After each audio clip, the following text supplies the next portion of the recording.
அஹ், எனக்கு முன்னால் பேசிய என் இனிய நண்பர் திரு சேது அவர்களுக்கும் மற்றும் என் இனிய இயக்குனர் விஆர்எஸ் அகாடமியின் இயக்குனர் நீலகண்டன் அவர்களுக்கும் எனது வணக்கத்தையும் நன்றியும் தெரிவித்துக் கொண்டு மற்றும் ஆடியன்ஸ் உங்களுக்கும் என்னுடைய வணக்கத்தை தெரிவித்துக் கொண்டு ஆரம்பிக்கிறேன்.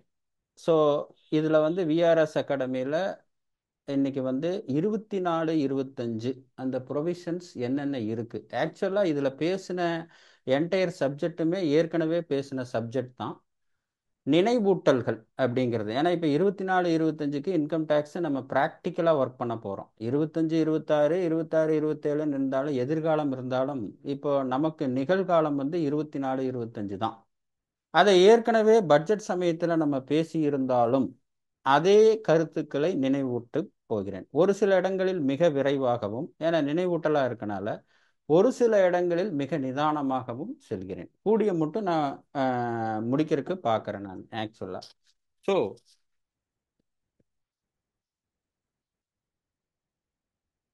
முதலாவதாக அதுக்கு முன்னால 2 சப்ஜெக்டுகள்.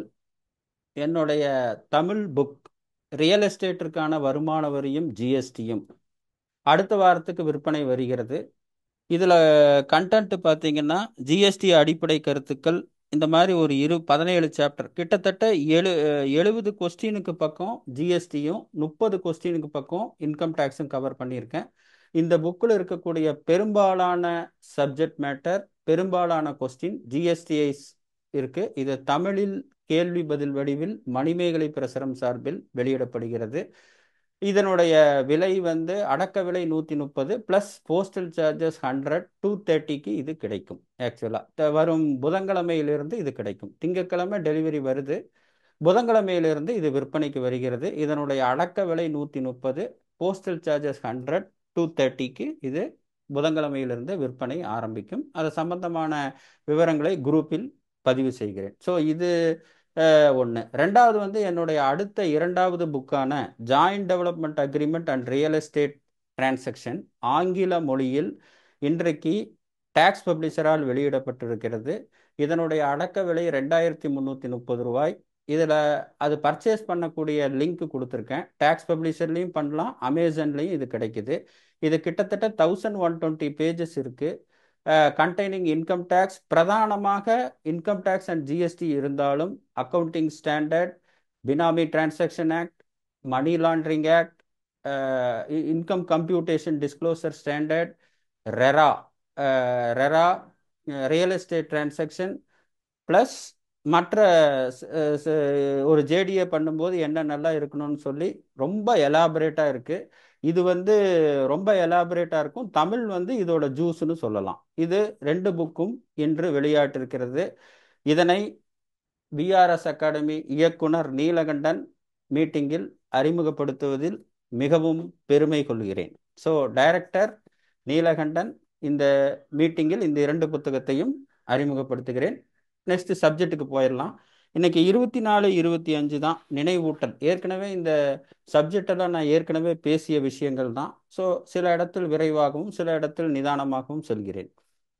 நெக்ஸ்ட். ஸோ இண்டிவிஜுவல் டாக்ஸேஷன் இதில் பார்த்தீங்கன்னா நான் பேசுகிற ப்ரொவிஷன் பூரா ஃபினான்ஷியல் இயர் 24 25 இப்போ இனியும் கடக்கவில்லை, கடக்க போகிறது. ஸோ இன்றைய நிகழ்காலம், இனி கொஞ்ச காலத்தில் எதிர்காலம். ஸோ நிகழ்கால எதிர்கால ப்ரொவிஷன்கள் ஃபினான்ஷியல் இயர் 24 25 பற்றி பேச போகிறேன்.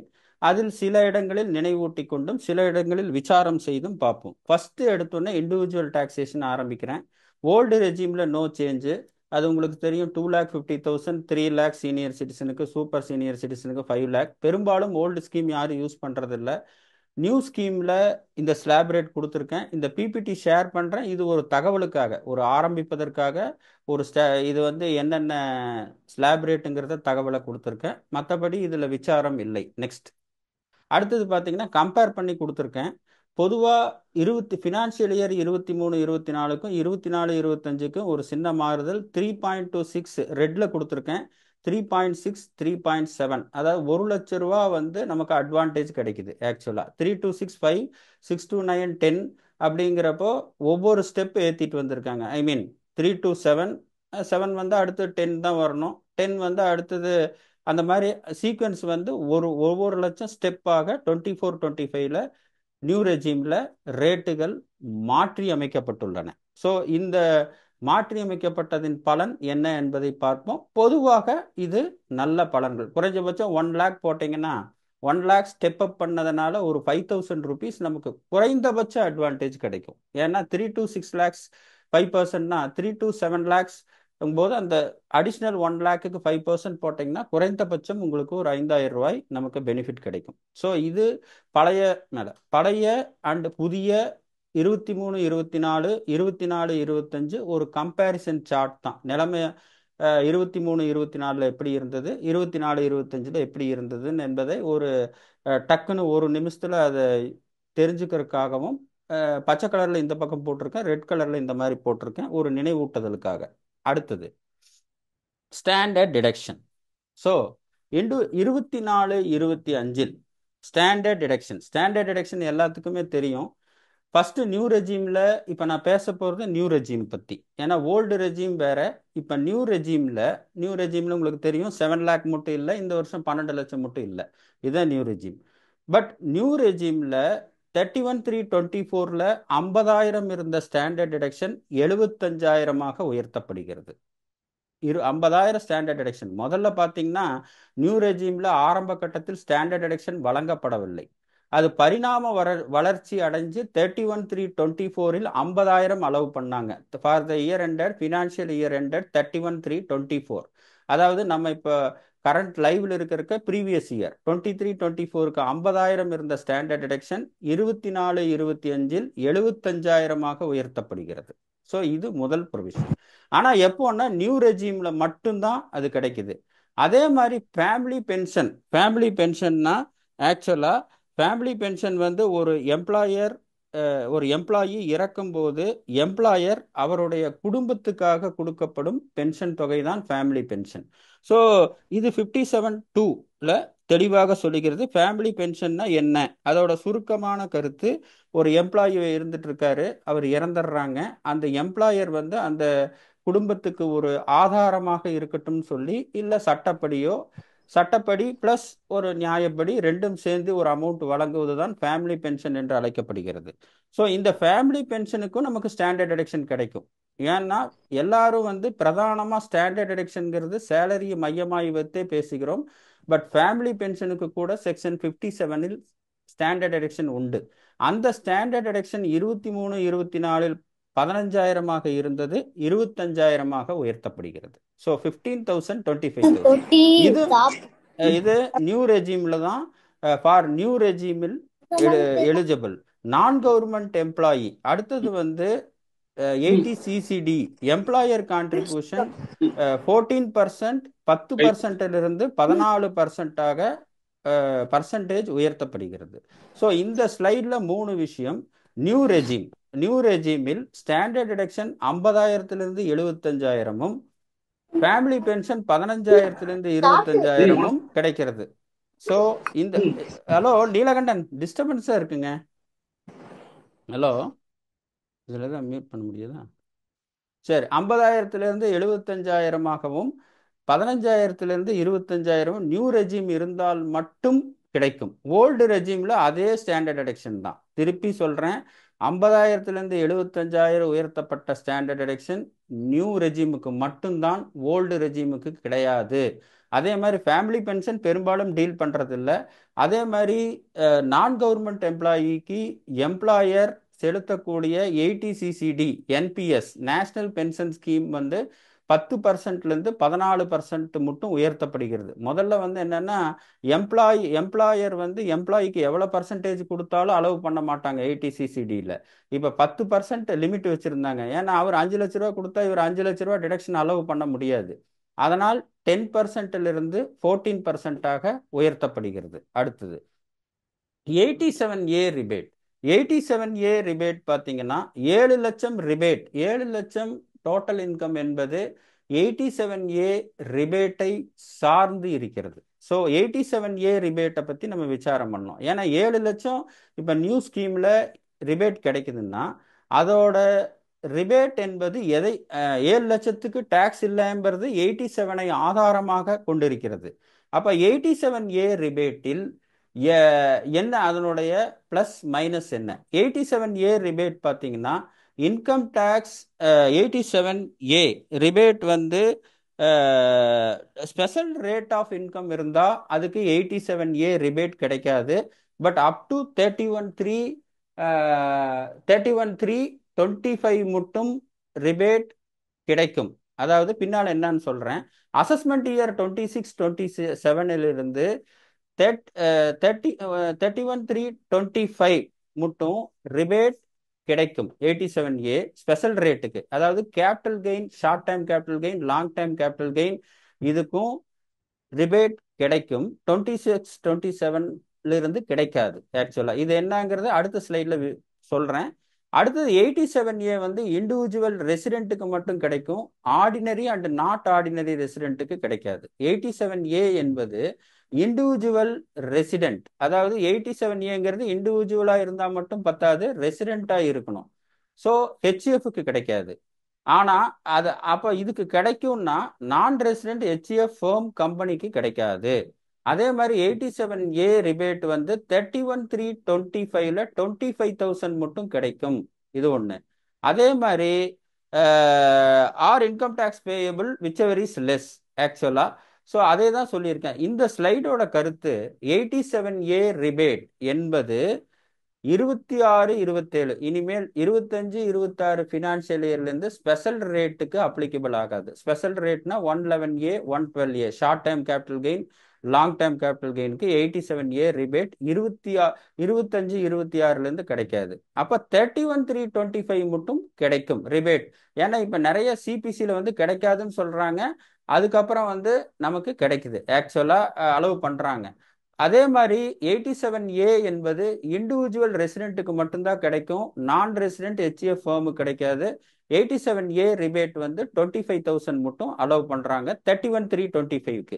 ஸோ இந்த மூணும் 87A. அப்ப 7 லட்சம் என்பது 7 லட்சத்துக்கு இன்கம் டேக்ஸ் இல்லை என்பது எதை சார்ந்து இருக்குன்னா, முதல் பாயிண்ட்ல பார்க்கும்போது அவரோட normal taxable income plus special rate, அதாவது கேபிட்டல் கெயினா இருந்தா கூட 31/3/25க்கு கவலை இல்லை.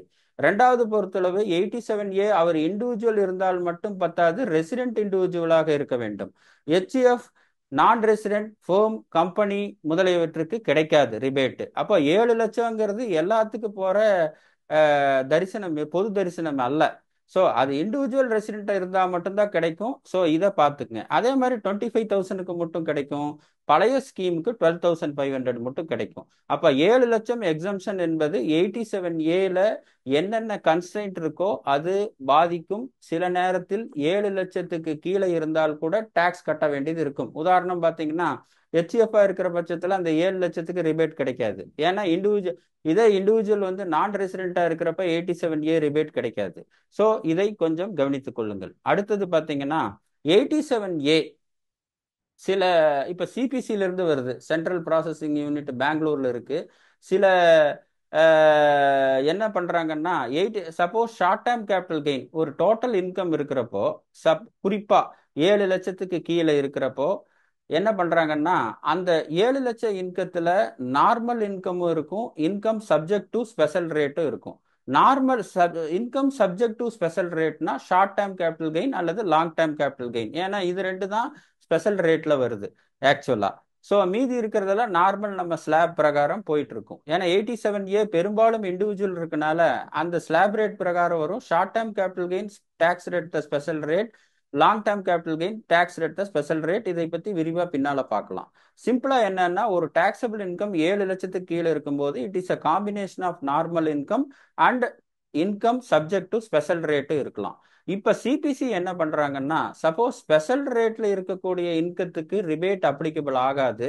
உதாரணமா 7 லட்சம் இருக்கிறதுல 7 லட்சம் இருக்குன்னு வச்சுங்க, 4 லட்ச ரூபா வந்து நார்மல் இன்கம் இருக்கு, ஒரு 3 லட்ச ரூபா வந்து ஸ்பெஷல் ரேட் இருக்கு அப்படின்னா, special rate is short time capital gain subject to 15% வச்சிங்கன்னா, அந்த நார்மல் இன்கம் 4 லட்சத்துக்கு மட்டும்தான் rebate applicable. Short time capital gain உதாரணத்துக்கு நான் சொன்ன உதாரணத்துல 3 லட்சம் இருக்கு, அதுக்கு ஒரு 15% போடும்போது 45,000க்கு ரிபேட் வராதுங்கிற கருத்து இருக்கு.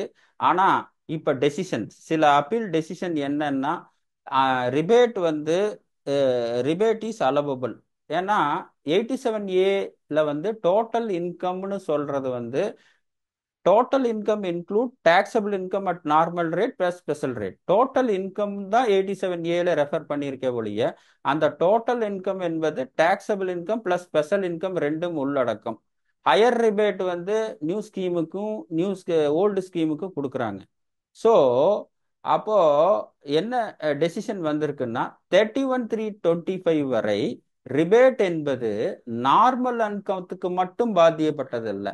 ஈவன் சிபிசில இருந்து சில நோட்டீஸ் வருது, ஷார்ட் டேர்ம் கேபிட்டல் கெயின் இருக்கனால அந்த ரிபேட் நாட் அப்ளிகபிள், இந்த ஷார்ட் டேர்ம் கேபிட்டல் கெயினுக்கு உண்டான ஸ்பெஷல் ரேட்டுக்கு நீங்க டாக்ஸ் கட்டுங்கன்னு நோட்டீஸ் வருது. வந்தா கூட அது 154 ரெக்டிஃபிகேஷனோ அல்லது அப்பீலோ போனா வின் பண்ண முடியும். ஸோ இந்த ரிபேட் சம்பந்தமான இது விசாரத்துல வந்து ஒரு தொகுத்து என்ன சொல்றேன்னா 31/3/25 பினான்சியல் இயர், இப்ப நம்ம பார்க்க போற 24-25 இருந்து 87A என்பது நார்மல் இன்கத்துக்கு மட்டுமல்ல ஸ்பெஷல் ரேட்டுக்கும் கிடைக்கும். ஸ்பெஷல் ரேட்னா short term capital gain 111A, special rate of 15%, 20%, long term capital gain 20% இருக்கு. ஸோ 7 lakh கீழே இருக்கிற பட்சத்தில் அதுல வந்து 4 லட்ச ரூபா உதாரணத்துக்கு நார்மல் இன்கம், 3 லட்ச ரூபா ஸ்பெஷல் ரேட் ஷார்ட் டைமோ லாங் டைமோ இருக்கிற பட்சத்தில் ரிபேட் என்பது நார்மல் இன்கத்துக்கு மட்டும் சொந்தம் கொண்டாடக்கூடியது அல்ல, ஷார்ட் டைம் கேபிட்டல் கெயினுக்கும் இது கிடைக்கும். முதல் பாயிண்ட். ஆனா 1/4/2025 இருந்து எக்ஸ்க்ளூசிவா ஒரு ப்ரொவிஷன் கொண்டு வந்ததுனால ரிபேட் வந்து ஷார்ட் டைம் கேபிட்டல் கெயினுக்கு கிடைக்காது. ஸோ இப்போ ஆல்ரெடி 31/3/24க்கு நோட்டீஸ் வருது, ஷார்ட் டைம் கேபிட்டல் கெயினுக்கு ரிபேட் கிடையாது, நீங்க ஏன் கிளைம் பண்ணீங்க, அந்த பணத்தை கட்டுங்க, அது 234A, B, C இன்ட்ரெஸ்ட் இருக்கு அப்படின்னு சொல்லி நோட்டீஸ் வருது. 31/3/24க்கு வந்து எலிஜிபிள், ரிபேட் வந்து ஈவன் ஸ்பெஷல் ரேட்டுக்கு கூட எலிஜிபிள். அப்படி சிபிசியில நோட்டிபிகேஷன் வந்தா 154 ரெக்டிபிகேஷனோ கமிஷனர் அப்போலோ போனா கண்டிப்பாக வின் பண்ணலாம். 31/3/25 இனி நம்ம ப்ராசஸே பண்ண கிடையாது, இனிமேல் தான் நம்ம ப்ராசஸ் பண்ண போறோம். 31/3/25க்கும் அந்த 87 ரிபேட் என்பது நார்மல் இன்கத்துக்கு மட்டுமல்ல ஸ்பெஷல் ரேட்டுக்கும் எலிஜிபிள் 31/3/25. ஆனா 1/4/25 இருந்து ஒரு அமெண்ட்மெண்ட் கொண்டு வந்திருக்கனால 25/25 இப்போ நடந்துட்டு இருக்கிற பினான்சியல் இயருக்கு மட்டும் 87A ஷார்ட் டேர்ம் கேபிட்டல் கெயினுக்கு அப்ளிகபிள் இல்லை. ஸோ நேற்று இன்று நாளை அப்படின்னு சொன்னா 31/3/24 பொறுத்தளவு 7 லட்சத்துக்கு கீழே இருந்து ரிபேட் 87A இல்லாம சிபிசியில இருந்து ஷார்ட் டைம் கேபிட்டல் கெயினுக்கு அதை கன்சிடர் பண்ணாம டாக்ஸ் கட்டுங்கன்னு சொன்னா 87A ரிபேட் பாக்கி இருந்தா ஸ்பெஷல் ரேட் ஆஃப் டாக்ஸேஷனுக்கு யூட்டிலைஸ் பண்ணலாம். ஒன்னு 31/3/24ல சிபிசியில இருந்து நோட்டீஸ் வந்தா நம்ம அதற்கு எகென்ஸ்டா அதை டிஸ்அக்ரி பண்ணி 154 ரெக்டிபிகேஷன் ஃபைல் பண்ணலாம். 154 ரெக்டிபிகேஷன் வேண்டான்னு சொன்னா கமிஷனர் அப்பீல் போகலாம். ரெண்டு மார்க்கமும் இருக்கு. ஆனா கமிஷனர் அப்பீல் போட்டு போது ஒரு 10% ஐ திங்க் 10% டாக்ஸ் டெபாசிட் பண்ணிட்டு போக வேண்டியது இருக்கும். 154க்கு டாக்ஸ் டெபாசிட் தேவையில்லை. இது ரெண்டாவது விஷயம். 31/3 இப்ப நடந்த 24-25 பினான்சியல் இயரை பொறுத்தளவு 87A rebate short time capital கெயினுக்கும் எலிஜிபிள் ஆகும்.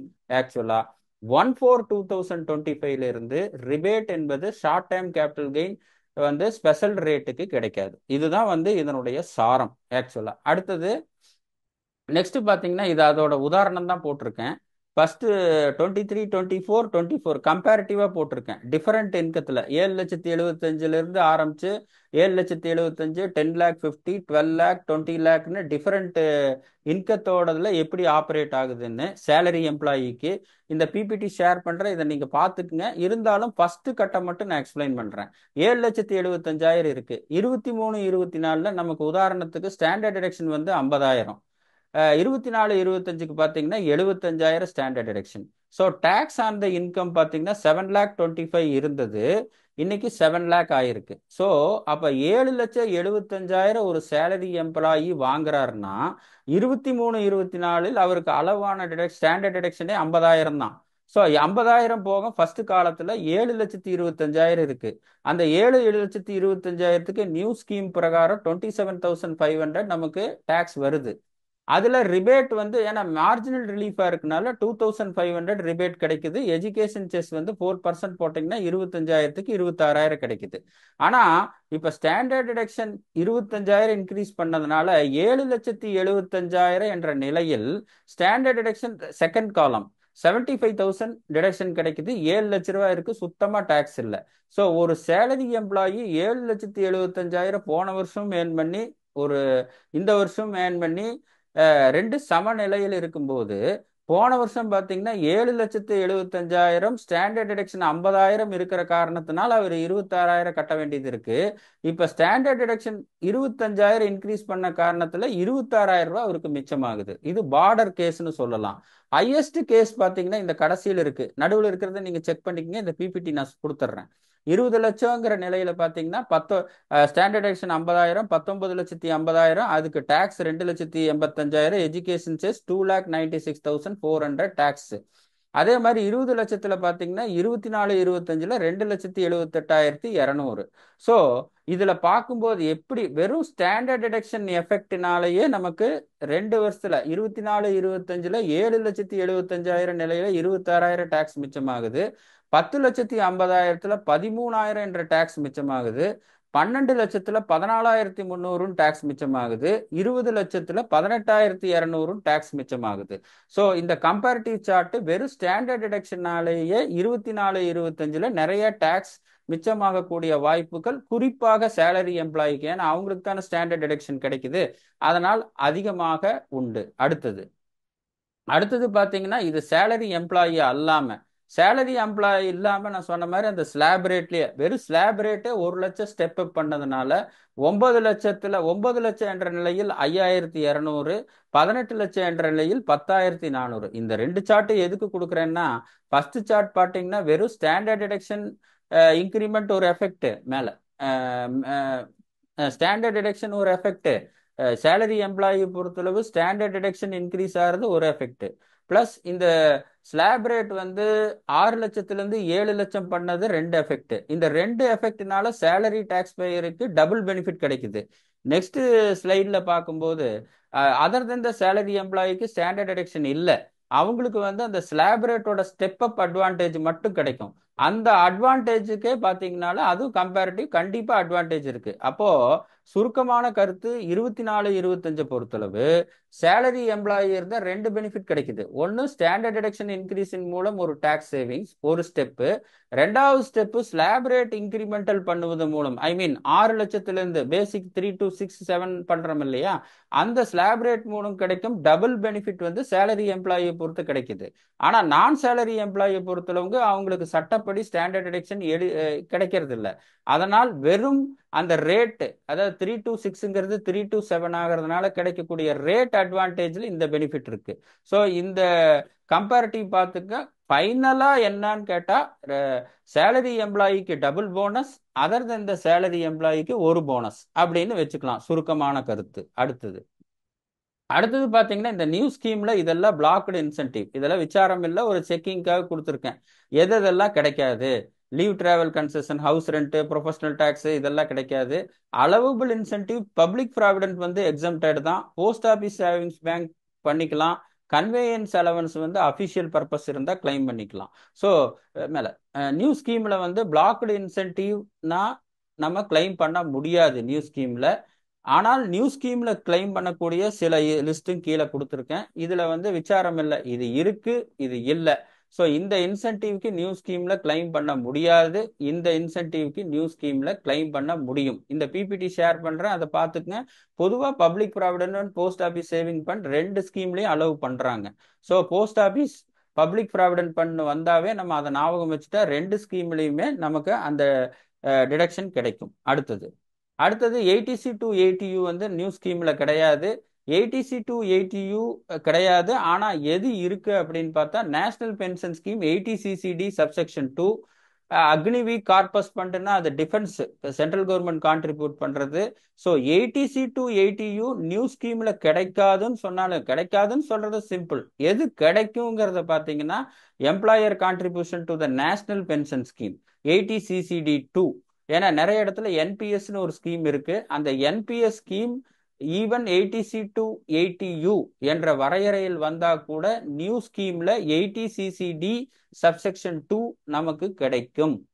ஏற்கனவே சொன்னேன், அந்த 10% டு 14% சொன்னேன் இல்லையா, அந்த 14% அமௌண்ட் 14% கிடைக்கும். அந்த 14% என்ன அமௌண்ட்டோ அது கிடைக்கும். 5 லட்சம் இருந்தாலும் கிடைக்கும், 2 லட்சம் இருந்தாலும் கிடைக்கும், 3 லட்சம் இருந்தாலும் கிடைக்கும். ஆனா பர்சன்டேஜ் தான் நமக்கு அதுல 80CCD சப்செக்ஷன் 2ல அமௌண்ட் இல்ல, பர்சன்டேஜ் தான் நமக்கு 14% ஆஃப் த சேலரி கிடைக்கும். ஸோ அந்த 14% ஆஃப் த சேலரி 1 லட்சமா இருக்கலாம், 2 லட்சமா இருக்கலாம், 3 லட்சமா இருக்கலாம், depend on the basic pay of the எம்ப்ளாயி. ஸோ நியூ ஸ்கீம்ல 80CCD கிடைக்கும். அக்னிவிஸ் கார்பஸ் ஃபண்டுங்கிறது டிஃபென்ஸுக்கு நமக்கு பெரும்பாலும் வரல, பட் தகவலுக்காக கொடுத்துருக்கேன். 80GGA எம்ப்ளாய்மெண்ட் வந்து எம்ப்ளாய்மெண்ட் புது எம்ப்ளாயி இருந்தாங்கன்னா இந்த செக்ஷன் பெரும்பாலும் கிளைம் பண்ணாமே இருக்கு. இந்த செக்ஷனுடைய தாத்பரியம் என்னன்னா, ஒரு கம்பெனியோ ஒரு டாக்ஸ் ஆடிட் கேஸோ இருக்குன்னா ஒரு 31/3/25ல உதாரணத்துக்கு நம்ம பார்க்குறோம், 24ல ஒரு எம்ப்ளாயி இருக்காங்க 100 பேர், 31/3/25ல ஒரு 150 பேர் இருக்காங்க. 150 பேர் வரும்போது 100 பேர்த்துல ஒரு 30 பேர் விலகி இருக்காங்க 24 25ல, பிளஸ் ஒரு 80 பேர் சேர்ந்திருக்காங்க. ஸோ 31/3/24ல 100 எம்ப்ளாயி பிளஸ் அதுல இருந்து விலகினவங்க 24/25ல 30 பிளஸ் 24/25ல புதுசா சேர்ந்தவங்க 80. அப்போ டோட்டலா வந்து 180 மைனஸ் 30 150 31/3/25க்கு எம்ப்ளாயி இருக்காங்க. ஸோ இப்போ அடிஷ்னல் எம்ப்ளாயி இருந்தா 80JJAங்கிற டிடக்ஷன் இருக்கும். ஸோ இந்த செக்ஷன் பெரும்பாலும் யூஸ் பண்ணாம இருக்கு. இதனுடைய அடிப்படை மட்டும் சொல்லிட்டா மீதி டீப்பா உள்ள போய் செக்ஷன்ல பாத்துக்கலாம். இது என்னன்னா எம்ப்ளாய்மெண்ட் ஜெனரேஷன் மையமாக வைத்திருக்கிறது. 31/3/24ல எவ்வளவு எம்ப்ளாயிக்கு நம்ம வேலை கொடுத்தோம், எவ்வளவு சம்பளம் கொடுத்தோம், 31/3/25ல எவ்வளவு எம்ப்ளாயி இன்கிரிமெண்டல் இருக்கு ஆஃப்டர் கன்சிடரிங் அட்ரியேஷன் ரேட்டு, அதுக்கு எவ்வளவு சேலரி கொடுக்குறோம், அடிஷ்னலா எவ்வளவு எம்ப்ளாய்மெண்ட் ஜென்ரேட் ஆகுது, அடிஷ்னலா என்ன சேலரி கொடுக்குறோம், ஸோ என்ன சேலரி நமக்கு வந்து சோசியலா டிஸ்ட்ரிபியூட் ஆகுதுங்கிறத பொறுத்து இந்த 80JJA டிடக்ஷன் கிடைக்குது. இது பெரும்பாலும் நம்ம கண்டுக்கிறது இல்லை. இதை சில இடத்துல யூஸ் பண்ணி பாருங்க. கான்செப்ட் வந்து 31/3/24 விட நம்பர் ஆஃப் எம்ப்ளாயி 31/3/25ல அதிகமாக இருந்தால் இந்த செக்ஷன் வரக்கூடிய சாத்தியக்கூறுகள் மிக மிக அதிகம். ஸோ இதை நோட் பண்ணி வச்சுக்கோங்க. 80JJA பின்னால சமயம் கிடைக்கிறப்ப இதை பத்தி விரிவான பேசுவோம். இப்போதைக்கு 80JJAA செக்ஷன் எம்ப்ளாய்மெண்ட் சம்பந்தப்பட்டது, எம்ப்ளாயியோட incremental addition number of employment generation சம்பந்தப்பட்டது. இது 31/3/24க்கும் 25க்கும் நம்பர் ஆஃப் எம்ப்ளாயீஸ் கம்பேர் பண்ணி அதுல எதா அதிகமா இருந்து எம்ப்ளாய்மெண்ட் ஜெனரேஷன் இருந்து அதுல சேலரி டிஸ்ட்ரிபியூட் ஆனா அதுல இந்த 80JJA வரக்கூடிய டிடக்ஷன் கிடைக்கக்கூடிய வாய்ப்புகள் மிக மிக அதிகம். இதை பார்த்துக்குங்க. அதே மாதிரி நியூ ஸ்கீம்ல 8089A tax relief, 1991 international taxation foreign tax relief கிடைக்கும். ஏற்கனவே நியூ ஸ்கீம்ல டாக்ஸ் ரிபேட் இப்பதான் பேசணும் 87A. திருப்பி இந்த இண்டிவிஜுவல் நெக்ஸ்ட் இதுல வந்து 10IE பண்ணணும். எம்ப்ளாயி கிட்ட டிக்ளரேஷன், ஒருத்தர் டிக்ளரேஷனே சொல்லல, நான் புது எம்ப்ளாயி வந்து ஒரு டிக்ளரேஷனே கொடுக்கல, நான் புது ரூட்ல போறதா பழைய ரூட்ல போறதா நான் ஒரு இண்டிகேட்டே பண்ணல, இல்ல அது இன்ஃபார்ம் பண்ணல, இல்ல அவருக்கு தெரியாதனால சொல்லல அப்படின்னு சொன்னா ஆல்டர்னேட்டிவ் ரெஜிம்ல எம்ப்ளாயர் டிடிஎஸ் பிடிக்கணும். ஒண்ணுமே சொல்லாம நியூட்ரா இருந்துட்டாருன்னா ஆல்டர்னேட்டிவ் டாக்ஸ் ரெஜிம்ல டிடிஎஸ் பிடிக்கணும். எம்ப்ளாயி வந்து ஸ்பெசிஃபிக்கா சொல்றாரு, நான் வந்து ஓல்டு ஸ்கீம் அல்லது ரெகுலர் டாக்ஸ் ரெஜிம்ல தான் நான் போறேன் அப்படின்னு சொன்னா அதை எம்ப்ளாயருக்கு இன்டிமேட் பண்ணணும். அந்த ரெகுலர் இன்டிமேட் பண்ணுனா ரெகுலர் ஸ்கீம்ல டிடிஎஸ் பிடிச்சா போதும். அவர் ஒண்ணுமே இல்லாம வெறும் நியூட்ரா இருந்துட்டாரு அப்படின்னு சொன்னா ஆல்டர்னேட்டிவ் டாக்ஸ் ஸ்கீம், அதாவது புது ஸ்கீம்னு சொல்றாங்க இல்லையா, அதுல டிடிஎஸ் பிடிக்கணும். இப்போ ஆல்மோஸ்ட் 31/3/25க்கு எல்லாமே முடிஞ்சிருக்கும். பட் இருந்தாலும் ஸோ ஒருத்தர் நியூட்ரா இருந்தாருன்னா நியூ ஸ்கீமு, எம்ப்ளாயி நியூட்ரா இருந்தாருன்னா நியூ ஸ்கீமு, எம்ப்ளாயி ஸ்பெசிபிக்கா சொன்னாருன்னா ஓல்டு ரெஜிம், இல்ல எம்ப்ளாயியை ஸ்பெசிபிக்கா சொல்லலாம் எனக்கு ஆல்டர்னேட்டிவ் டாக்ஸ் ரெஜிம்ல சொல்லுங்கன்ட்டு. அப்போ ஆல்டர்னேட்டிவ் டாக்ஸ் ரெஜிம்ல பிடிக்கணும்னா ஒன்னா எம்ப்ளாயி கிட்ட இருந்து சிக்னல் ஸ்பெசிபிக்கா வந்திருக்கணும், இல்ல சிக்னலே வராம இருந்தாலும் ஆல்டர்னேட்டிவ் டாக்ஸ் ரெஜிம்ல டிடிஎஸ் பிடிக்கலாம். ஆனா ரெகுலர் டாக்ஸ் ரெஜிம்ல அவர் ஸ்பெசிபிக்கா இன்ஸ்ட்ரக்ஷன் கொடுத்துருக்கணும். இது ஒண்ணு. ஸோ அப்ப எம்ப்ளாயர்கிட்ட இந்த ஸ்கீம்ல போறேன் டிடிஎஸ் பர்பஸுக்கு அந்த மாதிரி போறேங்கிற ஒரு காரணத்துக்காக 115 BAC நம்ம ரிட்டர்ன் ஃபைல் பண்ணும்போது மாத்தி பேசலாமா சார்? எம்ப்ளாயர் கிட்ட நம்ம என்ன சொல்றோம்? சாமி, நீங்க ஆல்டர்னேட்டிவ் டாக்ஸ் ரெஜிம்ல டிடிஎஸ் புடிச்சுக்குங்கிறோம், இல்ல ரெகுலர் டாக்ஸ் ரெஜிம்ல டிடிஎஸ் புடிச்சுக்குங்கன்னு ஏதோ ஒன்று சொல்றோம். ரெண்டுல ஏதோ ஒன்று தானே சொல்லணும். ரெண்டுல சொல்லிட்டு நமக்கு income tax right return file பண்ணும்போது அதுக்கு மாறுதலான ஒரு ஸ்டாண்டை எடுக்க முடியும்னா எடுக்க முடியும். ஏன்னா அது எப்போன்னா அது அப்போ, இது இப்போ. ஸோ அதனால் எம்ப்ளாயியிடம் டிக்ளேர் பண்றது for the purpose of TDS தேனே ஒழிய அது வேத சாஸ்திரம் அல்ல. ஸோ அந்த எம்ப்ளாயருக்கு நம்ம இன்ஸ்ட்ரக்ஷன் கொடுக்கறது அதோட முடிஞ்சுது. நீங்க ரிட்டர்ன் ஃபைல் பண்ணும்போது அதோடு சேர்த்தியோ இல்ல அதற்கு முரணாக கூட நீங்க செய்யலாம். உதாரணத்துக்கு ஆல்டர்னேட்டிவ் டாக்ஸ் ரெஜிம்ல டிடிஎஸ் பிடிக்க சொல்லிட்டு, ஏன்னா நியூ ரெஜிம்ல வரும்போது நிறைய ஏடிசி டிடக்ஷன் எல்லாம் வரும்போது நியூ ஓல்டு ரெஜிம் அட்வான்டேஜா இருக்கு. ரெகுலர் டாக்ஸ் ரெஜிம்னு வச்சுக்குவோம். ஓல்டு டாக்ஸ் ரெஜிம்னா எளிதா புரியும். ஓல்டு டாக்ஸ் ரெஜிம்ல டாக்ஸ் அட்வான்டேஜா இருக்கிற பட்சத்துல நம்ம ரிட்டர்ன் ஃபைல் பண்ணும்போது, சார் நான் ஏற்கனவே டிடிஎஸ் படிக்கிறப்போ ஆல்டர்னேட்டிவ் டாக்ஸ் ரெஜிம்ல டிடிஎஸ் எம்ப்ளாயருக்கு பண்றதுக்கு சிக்னல் கொடுத்துட்டேன், அந்த சிக்னலை பேஸ் பண்ணி தான், அந்த சிக்னலை கண்டினியூ பண்ணி தான் இப்ப ரிட்டர்ன் ஃபைல் பண்ணமான்னா அவசியம் இல்லை.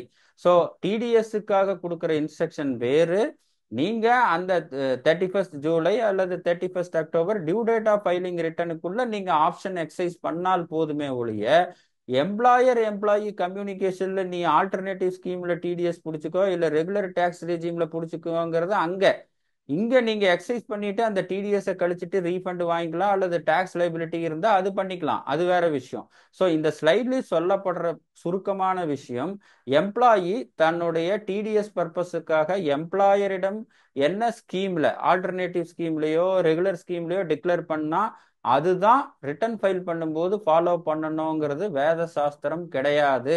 அங்க அப்போ, இங்க இப்போ அப்படின்னு வச்சுக்கோங்க. ஸோ அதை மாறி கூட நம்மளால இன்கம் டேக்ஸ் ரிட்டர்ன் ஃபைல் பண்ண முடியும்.